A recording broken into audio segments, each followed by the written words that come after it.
విజయనగరం జిల్లా కొత్తవలస మండలం గనిశెట్టిపాలెంలో కరాటే కళ్యాణి హల్చల్. 60 గోవులతో ఉన్న లారీని గోశాల అని చెప్పి కబేళాకు తరలించిన పోలీసులు. కబేళాలో బైఠాయించిన కరాటే కళ్యాణి కబేళాను సీజ్ చేసే వరకు కదిలేది లేదు అని భీష్మించి కూర్చున్న కరాటే కళ్యాణి.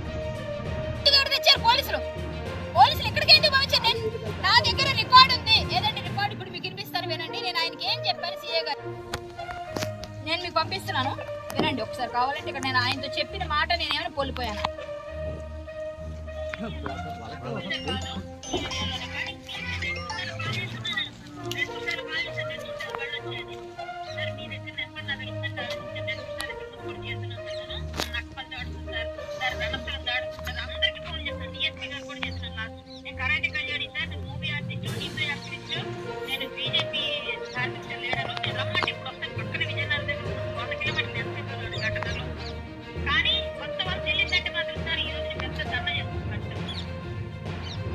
మళ్ళీ కొత్త